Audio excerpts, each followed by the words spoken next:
Le prophète alayhi salatu wassalam, il disait à Abu Bakr et à Omar, si vous voyez Ouais, une personne qui s'appelle Ouais, allez le voir et demandez-lui de demander pardon à Allah pour vous. Regardez, subhanallah.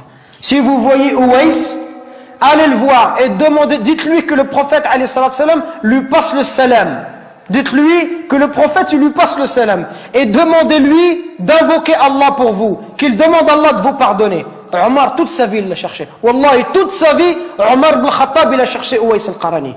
Il l'a vu à la fin de son califat, quelques années avant de mourir. Quand il l'a vu, il l'a trouvé. L'histoire, elle est longue. Il lui dit, est-ce que c'est toi, Ouais? Ouais lui dit, non, qu'est-ce que tu me veux? T'es qui? Il dit, moi, je suis Omar ibn Khattab.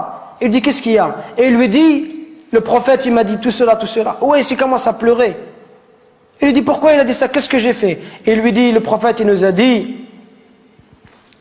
si on te voit que tu demandes pardon à Allah, et que tu avais la peste et que tu as été guéri, excepté la taille d'une pièce dans ton dos, parce que tu avais une mère et que tu as été bon envers elle. Ouais al-Qarani, à l'époque du prophète alayhi salatu wassalam, il était croyant. Il n'est pas parti voir le prophète, il ne s'est pas déplacé. Pourquoi? Parce qu'il avait une mère, il ne voulait pas l'abandonner. Il voulait rester avec sa mère, subhanallah. Regardez, il voulait rester avec sa mère, il ne voulait pas la laisser toute seule. Pour ça, le prophète alayhi salatu wassalam a été informé par Allah Azza wa Jal que cet homme-là était un homme pieux.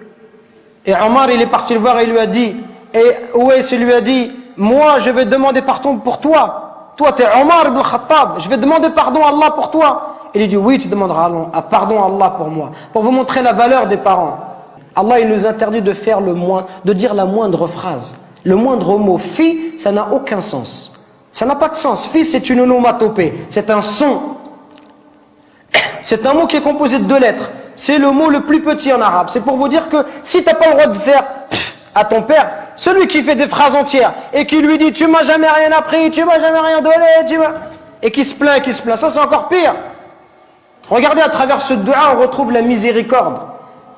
Ceux qui bénéficient, qui doivent bénéficier de notre bon comportement et de notre miséricorde, ce sont nos parents en premier, notre père et notre mère. C'est eux qui doivent profiter en premier.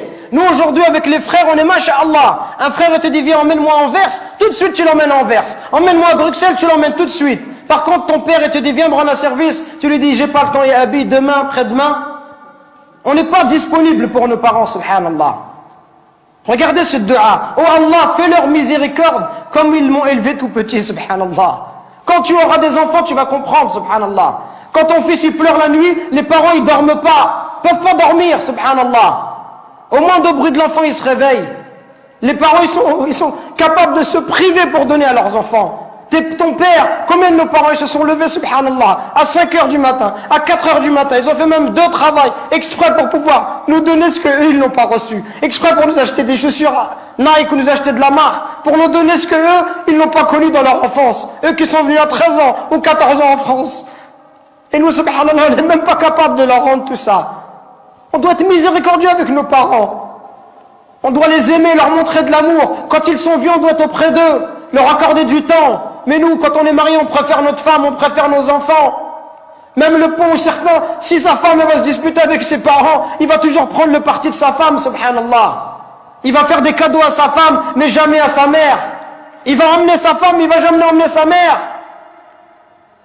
Pourquoi est-ce qu'on est comme ça? Parce que notre cœur, il est devenu dur. Al-Hassan al-Basri, rahimahullah, le jour où sa mère, elle est décédée, il pleurait. On lui dit, ya Hassan, t'es un imam et tu pleures. Comment est-ce que tu peux pleurer? Il dit, je ne pleure pas parce qu'ils sont décédés, je pleure parce qu'une des portes du paradis est fermée. Et c'est la même chose qu'on doit se dire. Et Wallah, c'est ce que je suis en train de me dire moi-même.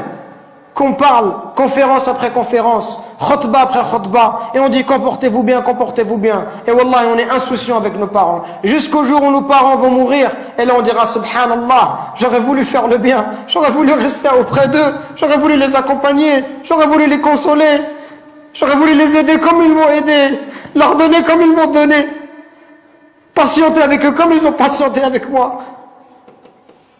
Qu'on se réveille avant qu'il soit trop tard, subhanallah. Qu'on se réveille avant qu'il soit trop tard, avant qu'on ne regrette. Et avant qu'on dise j'aurais aimé faire le bien, j'aurais aimé voyager avec mon père, j'aurais aimé passer du temps avec lui, j'aurais aimé rester juste m'asseoir, boire un verre de thé, parler avec lui, qu'il soit heureux.